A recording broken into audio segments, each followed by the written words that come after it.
distinguida audiencia de Visu TV Radio Media Digital. Nos encontramos en la hora de la patria y es para mí un honor el poder presentarles al doctor Luis Alfonso Adriancén Ojeda.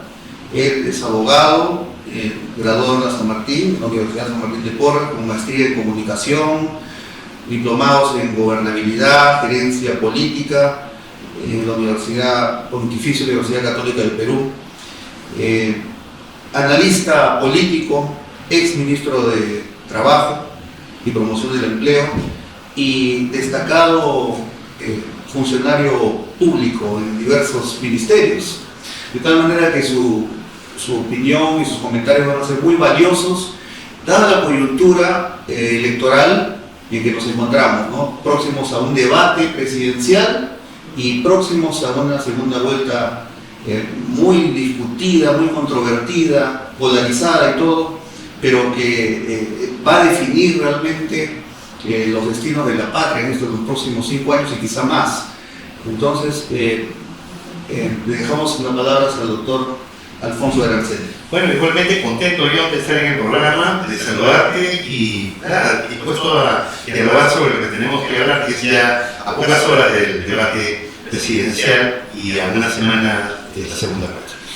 Sí, doctor Adriancén, en el marco del debate de los equipos técnicos y dada su experiencia en el tema de trabajo y su visión de abogado y también de funcionario, usted diría, habiendo escuchado las dos posiciones, ¿no?, en este debate técnico, ¿cuál se acomoda mejor o cuál nos convendría más en el tema del empleo, en el tema del trabajo? Y partiendo de cuál es la situación actual, ¿no?, de la empleabilidad, del trabajo en el Perú. Vamos a hacer un rápido recuento. Los programas de generación de empleo, de promoción del empleo, se incentivaron mucho durante la época del gobierno Humala y continuaron teniendo un buen presupuesto, pero lamentablemente ya en las últimas etapas de Vizcarra y luego el siguiente presidente William, ¿no?, y luego Castillo, eran los programas un poco que se pervirtieron, comenzaron ya a tener una orientación demasiado política y no técnica, es decir, los recursos se iban a lugares donde no necesariamente había una población objetivo.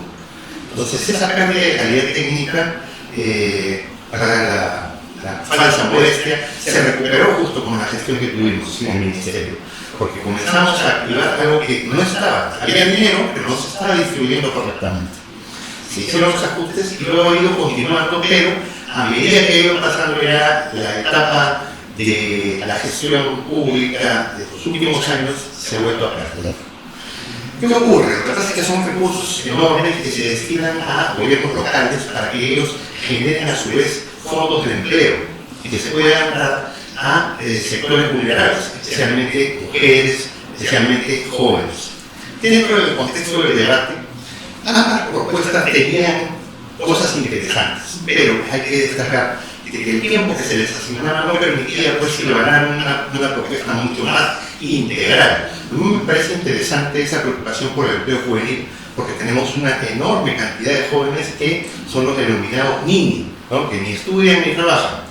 Y existe una enorme cantidad de mujeres que también sufren de desempleo y siendo ellas la soporte de la casa, ¿no?, porque a veces el marido se fue, las abandonó y entonces hay hijos que alimentan. Entonces ahí hay dos ejes que sí se han tratado en el debate, ¿no?, pero lamentablemente no se ha terminado de explicar.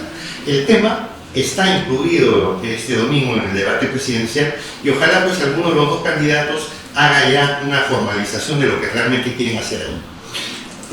Sí, para precisar, digamos, enfocarnos en el tema técnico y poder diferenciar ambas propuestas, la de Fuerza Popular, ¿no?, la de Keiko Fujimori, se centra, ellos dicen, en el orden, ¿no?, en la inversión privada, en bajar, digamos, los costos de la formalización, ¿no?, mientras que la propuesta de Juntos por el Perú apuesta más bien por la inversión estatal, directa. Incluso hablaban en el debate técnico de una inversión de 15.000 millones de soles para apoyar a las pequeñas empresas, incluso también a los jóvenes. En mi primera chamba, algo de 6.150. Lo que ocurre con el mercado laboral es que hay que entender de que existe una enorme cantidad de informalidad. Y esa informalidad también es a la vez que es un beneficio porque ayuda a la gente a salir adelante, también es una perversión porque los aleja de derechos sociales, derechos laborales, ¿no? De tributación también al Estado. Entonces hay un desbalance ahí. No quiero ser cansino, pero ambas propuestas son complementarias en realidad. ¿Por qué? Porque el enfoque de centrar las cosas a la empresa privada es un enfoque óptimo. Es decir, ¿quién va a dar empleo en el Perú? El Estado no puede, no tiene toda esa capacidad. Se necesita la inversión privada y la generación de fuentes privadas para emplear a personas. Pero eso no ocurre de la noche a la mañana, Por lo tanto, es necesario ingresar con un programa directo como el que propone Juntos, ¿no es cierto?, que entra directamente y que puede paliar el tema mucho más rápido. En tanto, se generan las condiciones con las empresas privadas, con los gremios empresariales para activar los sectores de producción que están poco subutilizados, ¿no? O sea que tú crees que se puede combinar ambos enfoques. Sí, o sea, pero definitivamente piensas que se debe empezar con una inyección estatal. La inyección existe, lo que pasa es que ha sido pervertida por orientación política. Voy a ser más directo. Se ponía la plata en zonas donde los alcaldes eran del partido del ministro. Entonces eso no puede ser. Claro, eso alimenta un clientelismo político que no les ha dado resultado en las últimas elecciones, han quedado pues fuera, ¿no es cierto?, estos partidos. Pero de lo que se trata es de que el dinero vaya donde realmente va a producir más. Perfecto. Pero dentro de estos enfoques también hay, digamos, acciones bien puntuales. Por ejemplo, la derecha muchas veces plantea, por ejemplo, que en vez de la CTS se dé un seguro contra el desempleo, o por ejemplo flexibilizar la estabilidad laboral, o incluso hablaba del tiempo de Ollanta-Humala, por ejemplo, ahí sin que sea un gobierno de derecha, pero imagínate que él firmó la hoja de ruta y se dio la ley Pulpín, claro, en el cual a efectos de darle empleo a los jóvenes se le restringió los derechos. Claro. Entonces el tema es que tú puedes apelar a los derechos, ¿no es cierto? Y está muy bien que se haga esa protección al trabajador, pero si no hay empleo, no hay trabajador. Y tiene que haber empleo. Para generar empleo se necesita alentar al empresariado y alentar los escenarios productivos para que estas condiciones estén dadas. Entonces es un rompecabezas bien complejo el sistema laboral. Yo te digo, o sea, estoy de acuerdo con proteger a los trabajadores, pero para eso hay que tener trabajadores y hay que tener empleo. Entonces es un elemento que no se puede ver solo de un lado, sino de manera mucho más integral.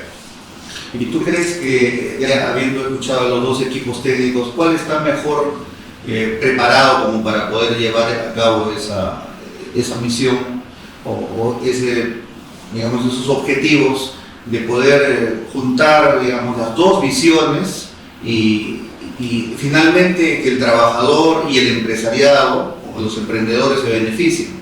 Yo te voy a decir mi opinión muy personal, claro, ¿no? Y basado en experiencia. Muchas veces las personas que vemos en los debates presidenciales hablando de las políticas públicas, de empleo, de reactivación económica, de salud pública, no participan después del gobierno. O sea, ocurren cosas, lamentablemente, la política tiene esas variantes. Entonces, los teóricos de las políticas públicas son desplazados por los gestores, ¿no? Aquellas personas que hallan soluciones mucho más rápido y son operativos, ¿no? Porque muchas veces el que sobreteoriza las cosas es una tortuga gestionada. Entonces, el Estado tiene esos tiempos que sesgan un poco. Entonces, yo no vería innecesario determinar cuál es el mejor equipo, porque a mí me parece que ninguno de ellos va a tener posibilidad de estar en los ministerios. Se van a ser después reemplazados por otras personas. Porque, mira, por ejemplo, Sinesio López, ¿no?, que es un excelente gestor, es un excelente teórico del Estado, es quizás uno de los peruanos que más conoce sobre la estructura propia del Estado, ¿no es cierto? Pues a mí difícilmente yo lo ubicaría pues como un gestor público dentro de un ministerio, se perdería, no es su escenario natural. ¿Se da cuenta? Entonces, casos así tenemos, ¿no? Muy bien, antes de entrar a la pausa, entonces vamos a ver luego cómo podríamos, qué le recomendaría al próximo gobierno, en todo caso puntualmente, las políticas para mejorar el empleo, mejorar el ingreso. Nos vamos a una pausa en la hora de la patria.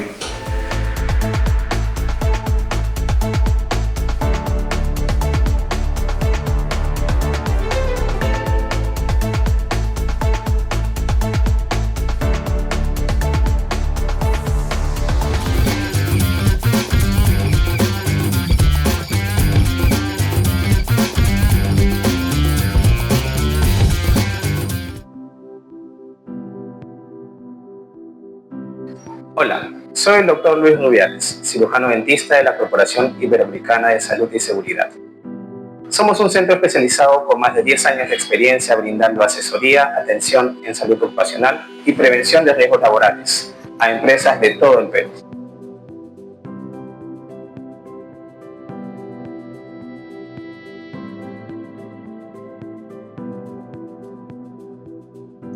Soy el doctor Gaby Orozco, también médico de la Corporación Iberoamericana. Nosotros contamos con tecnología de vanguardia para garantizar la seguridad y respuesta inmediata. Además, estamos acreditados por DIGESA. Realizamos talleres y campañas in-house para construir una relación de confianza y seguridad con cada cliente.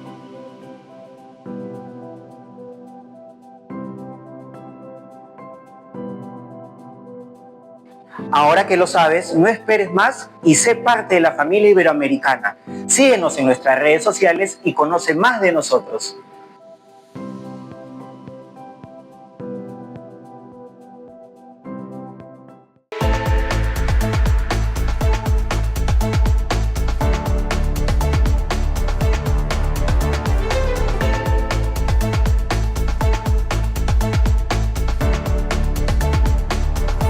Bien, estamos de regreso en la hora de la patria con el doctor Luis Alfonso de Arancén. Bueno, doctor, entonces en esta segunda parte quisiéramos preguntarle sobre los beneficios que gozan los trabajadores, ¿no? De sus ETS, de sus utilidades, sus vacaciones, ¿no? Todos los beneficios ya ganados a través de la historia, ¿no? De las luchas de los trabajadores. ¿Cómo se enfoca eso dentro de lo que podría ser un triunfo de Fuerza Popular o Juntos por el Perú, cree usted? ¿Hay peligro de que los trabajadores mermen sus derechos en una parte, si gana, por ejemplo, Keiko Fujimori, o si gana Juntos por el Perú, más bien los empresarios se perjudiquen con costos elevados porque tienen que formalizarse, digamos, y pagar costos laborales altos? Claro, ya hemos tenido una experiencia en el gobierno del doctor Kennedy, ¿no?, en la cual los empresarios se retiraron del espacio de diálogo, ¿no? Existe el Consejo Nacional del Trabajo, que es un espacio entre trabajadores y sindicatos. Es el espacio donde el Ministerio de Trabajo actúa como árbitro y se negocian, ¿no?, los temas más puntuales, temas del día a día, como también el sueldo mínimo vital. Entonces, lamentablemente en la época del señor Castillo, los empresarios se sintieron maltratados en sus intereses. Y se retiraron, ya dejaron de estar en el espacio de diálogo y costó mucho para que se retiren. Incluso hoy el Consejo Nacional del Trabajo está debilitado. Entonces hemos perdido capacidad de diálogo y es necesario que para un clima laboral consistente se recupere esa capacidad de diálogo. Yo creo que unos y otros tendrán que ponerse de acuerdo para llegar a un punto de equilibrio y volver a sincerar sus temas. Las diferencias no son malas, ¿no?, pero siempre y cuando haya voluntad de llegar a puntos intermedios de negociación, que son varios. y en el espacio laboral es necesarísimo. ¿Por qué? Mire usted, partamos del hecho de que los trabajadores, los que tienen el privilegio de ser trabajadores, son muy pocos en el Perú, ¿no? Porque están sindicalizados, tienen un sueldo fijo, tienen derechos laborales ganados. La mayoría de personas se autoemplean en el Perú y no tienen ningún mecanismo de protección. El Estado los abandona, el Ministerio mismo no llega a ellos. Entonces, hay que reestructurar este tipo de cosas, hay que reenfocar las cosas y tratar de ganar a ese sector informal formalizándolo, pero formalizándolo de una manera concreta, no obligándolo a formalizarse y poniéndole trabas, porque te pones una serie de requisitos para que sea formal y no lo alientas a eso. Entonces, ¿qué puede convenir o qué no puede convenir? Bueno, yo en principio no estaría de acuerdo con políticas masivas de despido, ¿no es cierto? Creo que eso sería contraproducente, generaría un clima social no apto, ¿no es cierto? Y es lo que menos necesitamos. Pero sí necesitamos también llegar a un nuevo pacto laboral entre trabajadores y empleadores. ¿Por qué? Porque es necesario también alentar la madre del cordero, mi estimado Guión, que son las empresas. Las empresas tienen que producir. Y esa producción, incluso ahora, en tiempos modernos, ya atraviesa por otra variable que nadie en el sector público está viendo, o muy pocos se les está interesando, que es el impacto de la tecnología, ¿no? La llamada inteligencia artificial tiende a aminorar los tiempos de producción de determinadas tareas, para artistas, para redactores, para una serie de profesionales que antes demoraban 2 días en hacer un trabajo, ahora lo pueden hacer en 45 minutos. ¿Qué va a pasar con ese tiempo? ¿Van a estar sin trabajar? ¿Van a tener más acceso a horas de descanso laboral? Entonces, todo eso tiene que ser repensado, porque estamos en un escenario cambiante y difícil. Pero la realidad concreta es que necesitamos recuperar capacidad de diálogo en el sector laboral. Y quien lo garantice, espero que ambos tengan la capacidad de poderlo garantizar. ¿Tú estás de acuerdo con la propuesta que lanzó Rafael López Aliaga de juntar ministerios, eliminar ministerios y con la idea de hacer más eficiente el Estado? Mira, yo creo que sí tenemos muchos ministerios. O sea, podría reordenarse sin necesidad de alterar con eso las capacidades, digamos, de empleabilidad al interior del sector público, sin afectar a los trabajadores del sector público, sino reorganizándolo. ¿Por qué te digo esto? Porque hay sectores productivos que se generaron de una manera coyuntural. Por ejemplo, tú recordarás en la época del general Velasco teníamos un ministerio de pesquería, pero teníamos un ministerio de pesquería porque vivíamos el boom pesquero y por sí solo era un recurso natural cuya explotación permitía ingentes recursos a la economía nacional. Pero hoy eso no es así. Entonces, pesquería ha pasado a ser un viceministerio del sector producción. Entonces, así como esto, tenemos varios otros ministerios que podrían fusionarse, pero no con la intención de llegar a masivos despidos, sino con la necesidad de hacer un Estado más eficiente.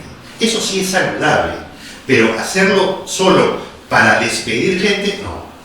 Claro, porque la idea es, si juntas ministerios, por lógica puede sobrar gente, incluso la gente que está bajo el régimen de tercería, ¿no? Terceros.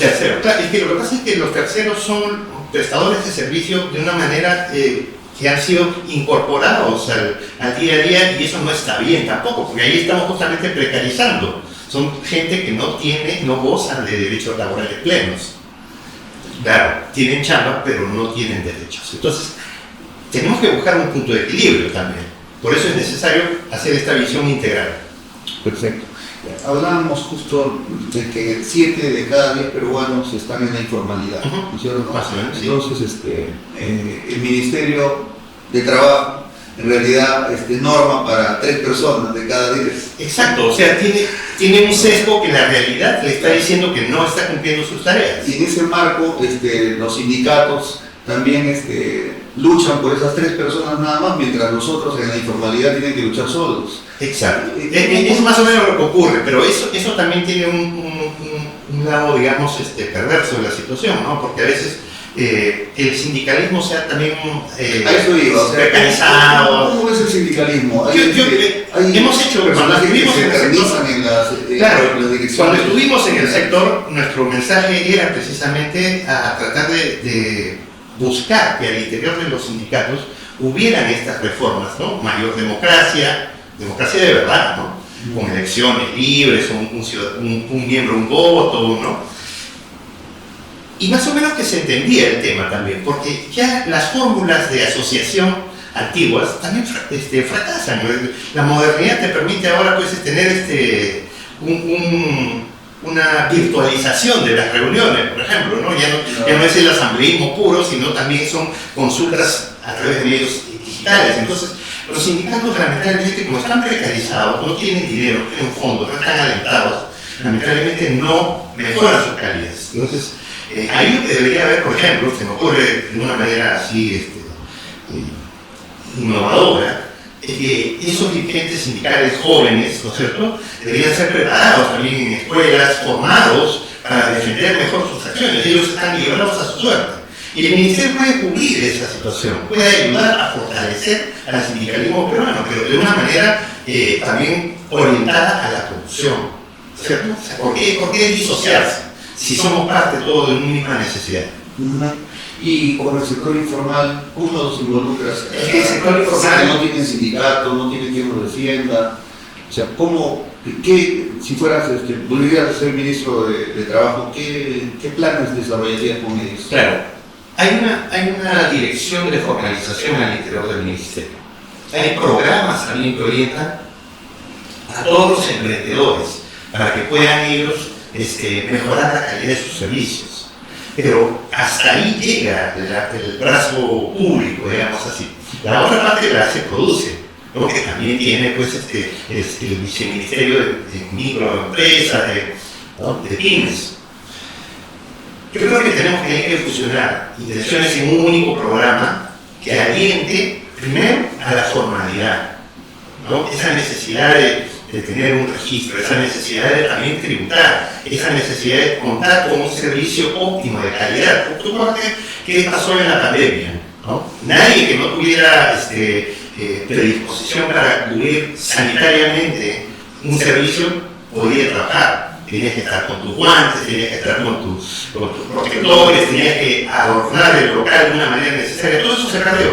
Ya dejamos de preocuparnos de eso. Claro, porque ya no hay pandemia, pero igual la salud pública es una necesidad y entonces hay que no cerrar capítulos, sino darle consecuencia y secuencia a todo esto. Doctora Griancén, ¿dónde se sentiría usted más cómodo de trabajar?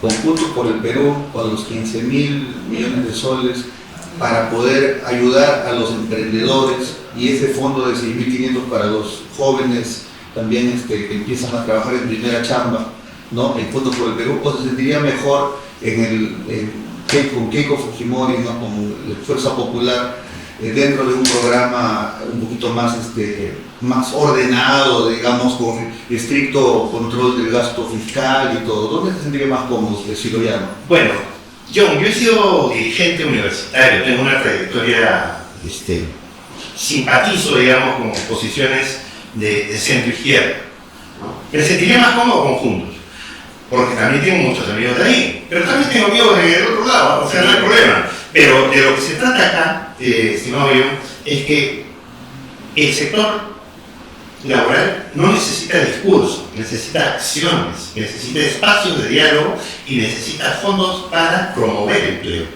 Entonces, estas acciones no se generan solamente con un libreto, ¿no? Hay que darse el trabajo de gestionar con los actores públicos, o sea, esos presidentes de las confederaciones empresariales, esos secretarios generales de los sindicatos, esos comerciantes que están agrupados empíricamente, ¿no? en sectores productivos que están desperdigados, y los llamamos emprendedores, ¿no? que están ahí abandonados a su suerte. Entonces, tenemos que crear una masa laboral vigorosa y eso es un trabajo que no es de un día para otro. Muy bien, te agradecemos tus comentarios y también saludamos el hecho de que tú quisieras colaborar con cualquiera de ellos, pero y a Roberto Sánchez le hacemos el llamado para que lo convoque acá. Se agradece el chévere, pero Okay. estamos igual al servicio. El servicio público es así. Muy bien, muy agradecido, doctora Algancén. Gracias, Y Dios, a por la nuestros oportunidad. radioescuchas, muchísimas gracias. Desde la hora de la patria, John Méndez, hasta la próxima vez.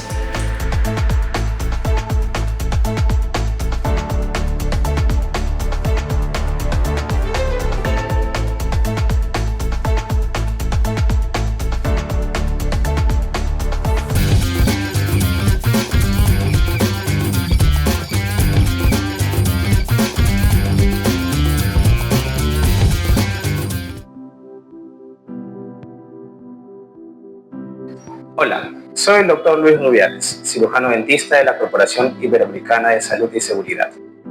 Somos un centro especializado con más de 10 años de experiencia brindando asesoría, atención en salud ocupacional y prevención de riesgos laborales a empresas de todo el Perú.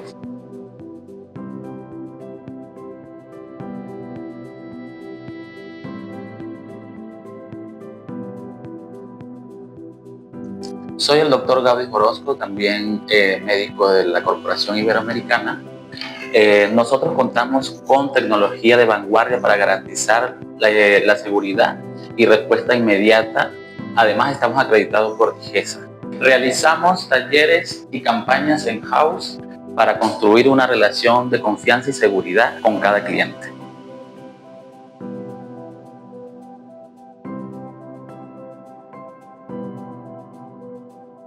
Ahora que lo sabes, no esperes más y sé parte de la familia iberoamericana. Síguenos en nuestras redes sociales y conoce más de nosotros.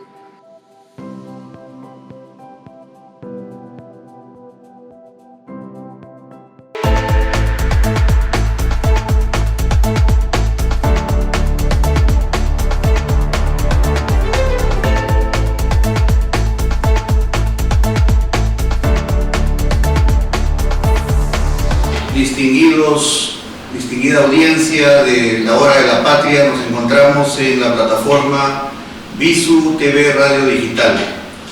Esta tarde, en la segunda parte de la Hora de la Patria, tenemos el agrado, el gusto de presentar al economista Miguel Santillana Santos.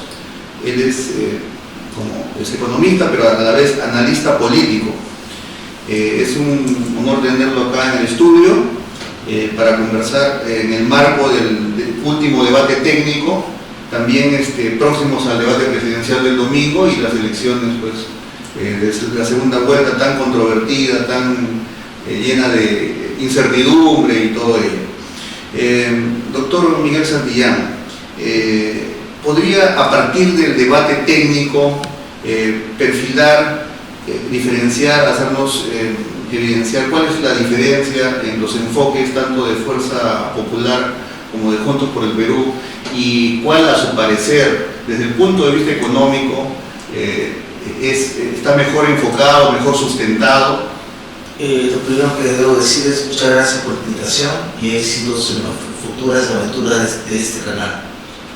Lo que vendría a ser la respuesta a su pregunta es que lamentablemente el equipo técnico del señor Roberto Sánchez no ha dicho lo que dijo en el debate técnico en su programa de gobierno. Si no se condice lo que está en el documento y lo que dijeron en la entrevista.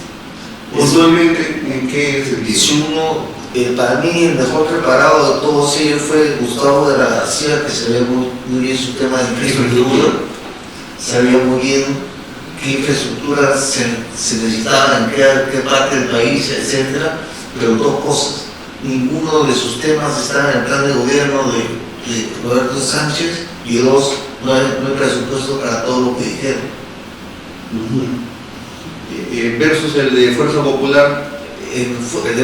El discurso de Fuerza Popular fue mucho más de lo mismo. O sea, como dijo el señor Carranza, repitió lo que dijo hace 5 años. ¿Qué necesita el Perú? Uno, mantener la constitución que tenemos, no tocar el capítulo económico, mantener el orden macroeconómico, no tener déficits fiscales, cumplir con nuestros acuerdos internacionales, cumplir con los TLC que hemos hecho con el 95% del PIB del mundo y generar confianza para los inversionistas. Ese es el resumen de lo que quiere el programa del que dijo Fujimori. Que no es muy distinto a lo que propone, lo que proponía el señor el padre, el papá, o lo que proponía el candidato que quedó tercero, López Aliaga. No es muy distinto el programa. Sin embargo, en el caso de López Aliaga, él decía, por ejemplo, reducir ministerios. Claro. Y digamos, hacer más eficiente el Estado, pero había un cosa que no se atrevo a decir Fujimori porque estamos en campaña, pero es parte de lo que deberían hacer, porque es parte de la reducción del gasto fiscal. ¿Crees que con eso se asustó un poco la población? Eso de reducir y Sí. de repente despedir trabajadores. Sí, pero que van a tener que hacerlo como lo hizo en la época de su padre, pagando indemnizaciones justas a los trabajadores, se va a hacer porque se necesita recortar el Estado. El Estado ha crecido demasiado, tenemos más de 1.800.000 servidores públicos, y le digo, en el año 2000, el presupuesto general de la República era 10.000 millones de soles. En el año pasado han sido 256.000 millones de soles. Hemos multiplicado el gasto por 25. Tenemos 25 veces mejor salud, tenemos 25 veces mejor transporte, 25 veces mejores profesores. No, todo se ha incrementado en el gasto corriente del Estado. Y la mala gestión de obras. Tenemos más de 20.000 obras paralizadas a nivel nacional y según la Contraloría del presupuesto de la República se roban del 15 al 20% al año En corrupción. en corrupción. ¿Y crees que un gobierno de fuerza popular o de derecha podría no incurrir en corrupción? Ya que La corrupción depende de las personas, la corrupción no tiene color político, la corrupción es de izquierda a derecha, arriba abajo, cholo blanco, chino feo. Ya vimos lo que sucedió en el gobierno de Fujimori, ¿no? Entonces, Con Fujimori o con Pedro Castillo, igualito. ¿cómo podríamos entonces garantizar de que de repente un gobierno de fuerza popular va a llevar a cabo esta... La única forma es la actitud vigilante de los ciudadanos, o sea, que los ciudadanos se preocupen por lo que pasa. A mí me llama mucho la atención que en estas elecciones fallidas o con irregularidades, el Jurado Nacional de Elecciones salió a prometernos una auditoría internacional. ¿Y en qué quedó esa auditoría internacional? En que solamente han contratado a 5 expertos para la segunda vuelta. ¿Y en qué quedó la auditoría? Nunca sabremos la verdad de lo que pasó en la primera vuelta. En el caso de Juntos por el Perú, ¿no le ves ninguna virtud entonces al programa económico? No, para nada. Encabezado por Pedro Franque. No, para nada. Además, Pedro Franque dice cosas que tampoco están en el plan de gobierno. O sea, Pedro Franque tiene ideas anticuadas, cree que el Estado lo puede hacer todo. El Estado tiene un rol que es el rol de ser árbitro entre los ciudadanos, dar salud, educación, justicia, seguridad, pero no tiene un rol empresarial. Y lo que quieren imponer a ton y a son es que el Estado sea empresario. Por eso hablan de empresas estratégicas, por eso no quieren deshacerse de Petroperú, que está quebrado. ¿No crees entonces, Miguel, que en empresas estratégicas o simbólicas o representativas de la patria, digamos, que tengamos que mantener por razones de soberanía nacional o por razones de... Es que el mundo ya cambió, estamos en el siglo XXI, estamos en una era de cambio de paradigmas, cambio inclusive de poder económico del mundo, que vira hacia China, dejando Estados Unidos. Estamos en otra esfera. Lo que tenemos que ver es que las empresas funcionen, sean eficientes. Como decía Deng Xiaoping, no importa que el color del gato, sino que case el ratón. Y eso es lo que tenemos que hacer para que logremos sacar al Perú adelante. El Perú tiene un gran potencial, puede crecer entre 5 a 8% al año, pero desde el año 2011 que nos hemos entrampado en la política. Desde el gobierno de Humala, eso ha venido de mal en peor. Durante el gobierno de Alan García, del 2006 al 2011, se creció alrededor del 7%. Así es. ¿A qué se debe eso? ¿Tú crees que se debió a una buena gestión del gobierno aprista o se debió a la región que creció en general? Tuvimos buen viento de cola, hubo muy buenos precios en los metales, pero también un buen manejo económico. Porque no se dio la farra fiscal, no se cedió la farra fiscal, se dejaron las cuentas de moda y el Perú creció, y creció por la inversión privada que vino al 25% al año. Eso generó más de 1 millón de puestos de trabajo por año. ¿Se le podría reconocer al presidente García entonces eso?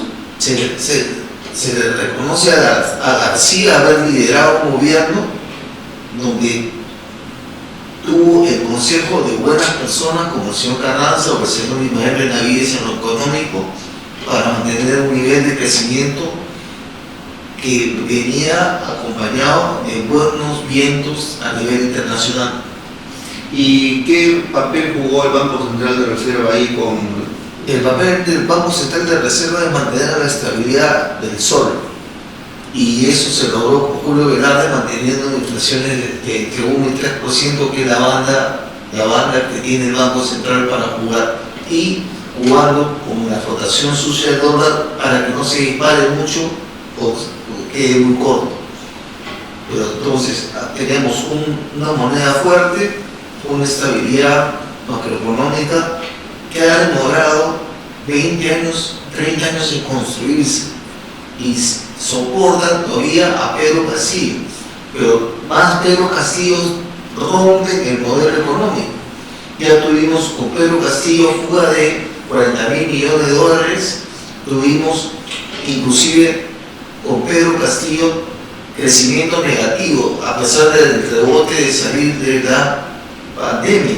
A pesar de eso tuvimos crecimiento negativo, y todo era por el mal manejo económico y la percepción de los agentes económicos de que esto no funcionaba, por lo tanto no invertían. ¿Pero qué hacemos con esa paradoja de que crecimiento económico pero sin redistribución?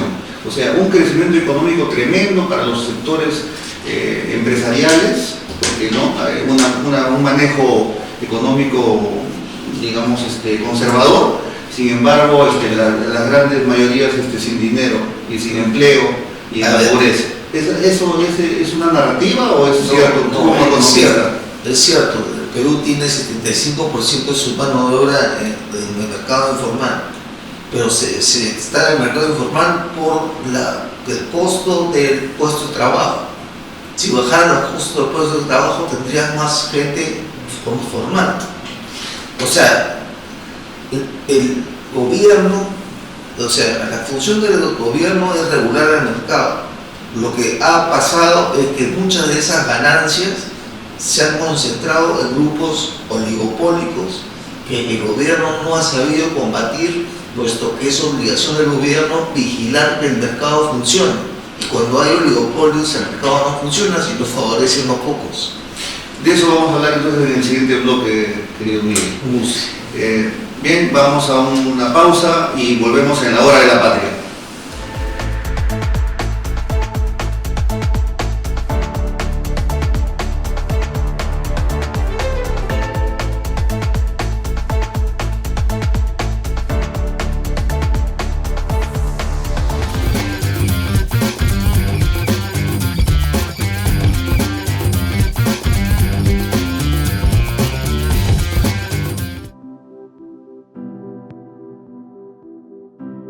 Hola, soy el Dr. Luis Rubiales, cirujano dentista de la Corporación Iberoamericana de Salud y Seguridad.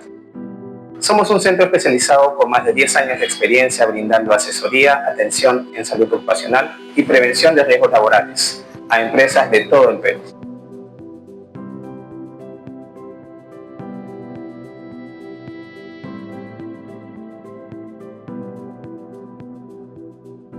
Soy el doctor Gaby Orozco, también médico de la Corporación Iberoamericana.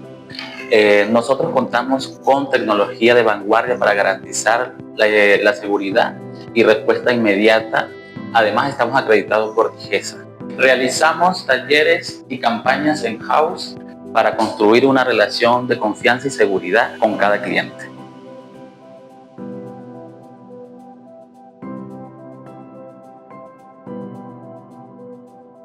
Ahora que lo sabes, no esperes más y sé parte de la familia iberoamericana.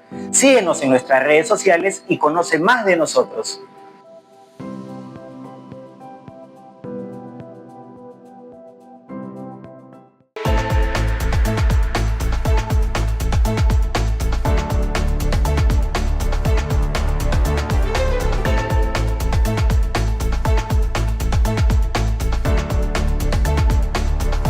De regreso en la hora de la patria con el doctor Miguel Santillana Santos, economista. En esta segunda parte, como le decía, doctor Santillana, ¿qué es lo que pasa entonces cuando se opta por un modelo económico conservador y que solamente alimenta a sectores, la banca, ¿no? la agroexportación, incluso la minería de repente, pero que no beneficia a los pobladores? O sea, estamos hablando... Eso es un rol regulatorio del gobierno. En el Perú se cobran tasas de interés a accionistas, al pequeño productor. Entonces, la superintendencia del mercado de valores debe intervenir y ver el tema de que no se cobren los impuestos, las tasas de interés que se cobran en el Perú, porque son muy onerosas. ¿Usted cree que hay un oligopolio bancario? Por supuesto. Como dice Rafael López Aliaga.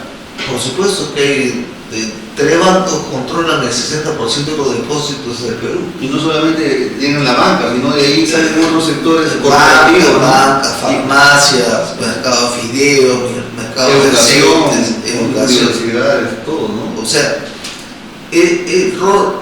está bien el mercado, pero un mercado regulado por el gobierno. Eso es lo que trato de decir. No que el gobierno reemplace el mercado y sea el empresario, sino que tiene que regular. Y para eso existen las reguladoras conocidas como CITEL o CITRAN, SUNAS, y también para regular la educación existe SUNEDU. Entonces el Estado tiene un rol regulador del mercado. ¿Cree que con ese rol regulador se captarían los fondos suficientes como para devolver después los servicios al ciudadano, ¿no? Sí, de salud? Lo que yo acuso es que los regulados han sido, los reguladores han sido optados por los regulados. Por eso son tan mantequillas a la hora de imponer orden. ¿Y qué solución damos ahí? O sea, ¿cómo poner en el cargo de esas instituciones reguladoras a gente que efectivamente cumpla su rol y regule el mercado? Que no se deje llevar por la prebenda que le den las empresas. No puede ser, por ejemplo, tengo entendido que la superintendencia de bancos y seguros tenga seguros privados y especiales, los miembros de la superintendencia de bancos y seguros, seguros que los cuales si usted y yo no podemos acceder. Todo para ganar una prebenda que pague el regulador. ¿Y qué opinas sobre las exoneraciones tributarias entonces? Por ejemplo, últimamente he escuchado a González de Izquierdo sobre las exoneraciones tributarias al grupo exportador, no agroexportador. Es que no lo necesitaban, tenían 25 años de una muy buena ley que ha permitido el incremento de 250.000 hectáreas y hay 250.000 hectáreas más por poner en producción y el boom exportador agrario que está en 12.000 millones de dólares, pasarlo a 20.000 o 30.000 millones de dólares al año. Eso está muy bien, pero no tenías por qué darles exoneraciones por 20 años más, porque ya las habías tenido. Y eso haría que otro sector de la economía también pida. Claro. Pero eso no es el peligro de Fuerza Popular, Miguel. Tú sabes que sus amigos, los amigos de Klimper, la ley Klimper, pero Klimper ya no está. Fujimori tampoco no está. Pero tenemos Sí, a Keiko, ¿no? pero tenemos a Keiko y yo creo que esa norma puede revertirse por el bien del equilibrio fiscal. Claro, debería. ¿Tú crees que en el próximo Congreso, ¿no?, que es bicameral, se pueda ser viable una postura como la lo primero que tenemos que hacer es que el Ejecutivo vaya al Tribunal Constitucional y saquen una norma que le quite el poder de iniciativa de gasto que se ha rogado al Congreso en los últimos años, que lo cual ha descompaginado todo lo que es el orden fiscal en este país. Mientras que el Congreso gaste como gasta, todos vamos a tener un orden fiscal y las cuentas van a ir desbordando las capacidades de modelo económico. ¿Quién debe comandar esa iniciativa de gasto? Quien debe comandar la iniciativa de gasto es el Ejecutivo. Entonces el Ejecutivo tiene que ponerle el coto al Congreso sobre cómo gastar y en qué gastar. Y eso pasa porque en realidad se habla de un parlamentarismo, ¿no? En el Perú ya no hay un régimen presidencial, sino congresal. A partir de la caída del señor PPK, el Congreso es quien ha tenido el poder en el Perú. Y entonces Vizcarra cuando tuvo problemas con el Congreso, lo cerró a la mala, pero lo cerró. Y ahí incluso hubo una votación, recuerdas que se vetó esto de la doble cámara y varias cosas. Bueno, eso fue en el referéndum que nos consultaron por cuatro preguntas y nosotros dijimos que no queríamos la bicameralidad. ¿Y qué piensas de eso? O sea, ¿se ha ido sobre eso? ¿Se ha ido? ¿Este Congreso se va sobre todo? Este Congreso, bajo la mesa, negoció la bicameralidad y que ellos mismos puedan ser candidatos, o sea, favoreciéndose a sí mismos. Todo eso hay, ¿no, Miguel? O sea, ¿qué piensas de eso? O sea, ¿tú crees que podemos confiar en estas personas? Yo no creo en que se pueda confiar en nadie. O sea, el Perú no se lo podemos dejar a los políticos. El Perú es muy grande para dejárselo a los políticos que nos han demostrado años de ineficiencia y corrupción. El Perú es responsabilidad de todos los peruanos que tenemos que salir adelante y protestar cuando debemos protestar y levantar la voz cuando debemos levantar la voz. Perfecto, claro, tiene que ser así. Y finalmente, bueno, ya después de toda esta disquisición, tu opción de voto, digamos, ¿tú qué recomendarías a la población? ¿Qué es lo que más nos conviene? A pesar de que cada uno tiene sus pros y sus contras, ¿no? Mire, yo le diría, desde el punto de vista económico, el programa de Roberto Sánchez nos llevaría a la situación que está Bolivia en este momento, Venezuela o Cuba o Nicaragua. Ese es el futuro que deviene de esas políticas. Entonces, si uno no quiere vivir como Bolivia, Venezuela o Nicaragua, queda claro la opción por qué no vas a votar. Por el lado democrático tenemos preocupaciones por lo que significa el fujimorismo. Pero les recuerdo que toda la sociedad civil, las ONGs y las organizaciones de derechos humanos van a estar vigilantes de lo que haga la señora Fujimori. Va a estar mucho más marcada que cualquier delantero del mundial. Entonces queda claro tu posición también de voto. Es que tienes que optar, no puedes. Ninguna de las dos opciones me gusta. Yo soy de las personas que dicen que Keiko Fujimori cumplió su ciclo y debía irse y cerrar para el fujimorismo y dejar espacio para que aparezca un partido de democracia capitalista popular. Eso es el espacio que vengo sosteniendo con algunos amigos y en el cual el fujimorismo ya quedó en el pasado. ¿Te hubieras sentido más cómodo con un gobierno de Rafael López Aliaga? El problema de él es su genio. El problema de él es su egocentrismo, su mal genio. Entonces es por eso él ha caído, no por culpa de nadie más.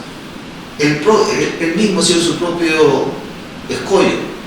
Sin embargo, esa perseverancia, digamos, ¿no?, esa vehemencia que tiene ha permitido poner al descubierto también serias deficiencias del sistema electoral peruano, ¿no?, que deviene de años y de repente hasta hemos tenido presidentes que no han sido legítimos, y no lo sabíamos. Por eso empecé diciendo que dónde está la auditoría internacional que nos prometió la Jurado Nacional de Elecciones. Porque todos los indicios que he encontrado, Rafael López Aliaga, indican que ha habido un fraude. Y las cosas, que las mesas no se abrieron al propósito, que el material no llegó al propósito.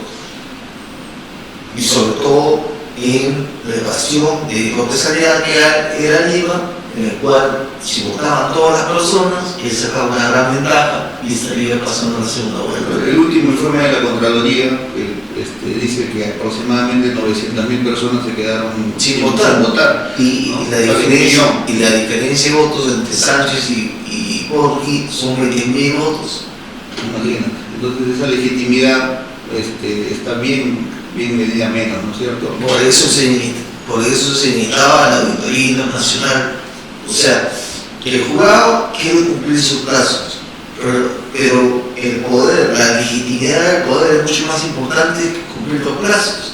Entonces, antes de cumplir plazos, yo hubiera esperado que se haga la auditoría para que ante los ojos de todos los peruanos quede claro quién ganó y quién perdió. Y le debemos todo el apoyo a quien ganó, porque quien gana necesita el apoyo de todos los peruanos, pero quien gana es buena ley. Claro.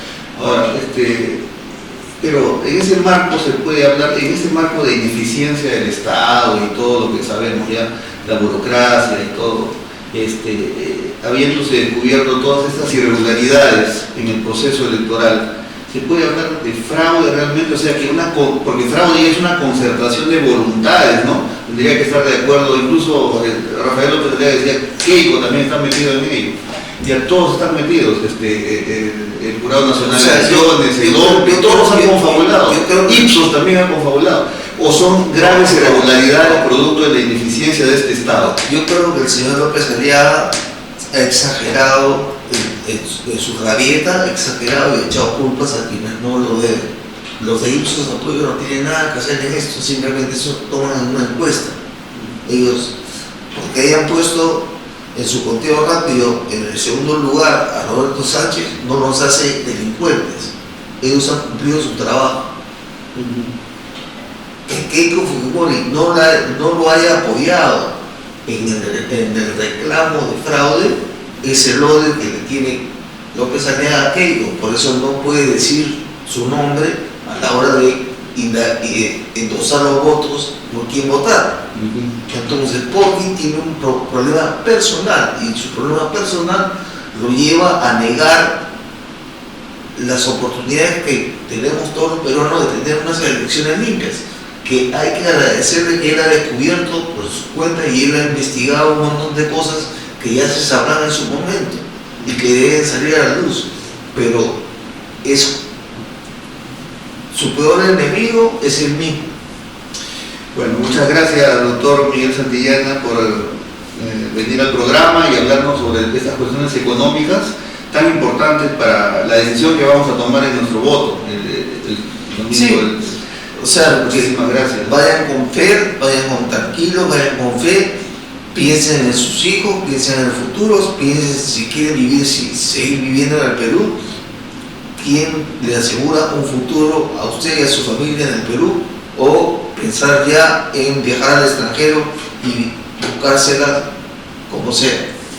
Muchísimas gracias. Y gracias también a la distinguida audiencia de la Hora de la Patria en Visu TV Radio Digital.